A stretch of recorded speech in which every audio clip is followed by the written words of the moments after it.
కూటమి ప్రభుత్వంపై అంబటి రాంబాబు విమర్శలు గుప్పించారు. లిక్కర్ కేసు పుష్పక విమానం లాంటిదన్న అంబటి వైసీపీ నేతలపై కేసులు పెడుతూనే ఉంటారన్నారు. అయితే ఆధారాలు చూపడంలో సిట్ విఫలమైందన్నారు.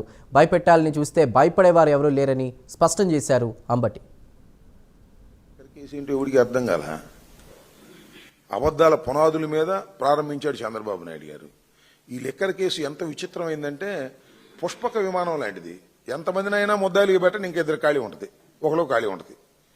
వరుసనే పెట్టుకుంటూ పోవటమే. ఎవడు దొరికితే వాడిని లోపలేసే కార్యక్రమాలు ఈ లిక్కర్ కేసులో తీసుకొచ్చేటటువంటి కార్యక్రమం చేస్తున్నారు. చాలా అన్యాయమైనటువంటి కార్యక్రమం. 2024 సెప్టెంబర్లో ఈ వ్యవహారాన్ని ప్రారంభించారు. కేసు పెట్టడం, ఆధారాలు సేకరించడం. దీనికి సిట్ స్పెషల్ ఇన్వెస్టిగేషన్ టీం అనేదాన్ని ఒకదాన్ని వేశారు. వాళ్ళు ఇన్వెస్టిగేషన్ చేస్తూనే ఉన్నారు. ఒకవైపున అరెస్టులు చేస్తున్నారు, ఒకవైపున ఇన్వెస్టిగేషన్ చేస్తున్నారు. కొంతమందిని అరెస్ట్ చేస్తున్నారు, కొంతమందిని అరెస్ట్ చేస్తామని బెదిరిస్తున్నారు. ఇది జరుగుతున్నటువంటి అంశం.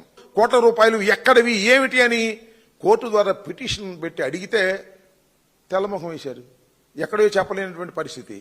అంత కట్టుకథ అనేది చాలా క్లియర్గా అర్థమైపోతున్నటువంటి అంశాలు మనం చూస్తున్నాం. ఈ లిక్కర్ కేసు ఏంటి?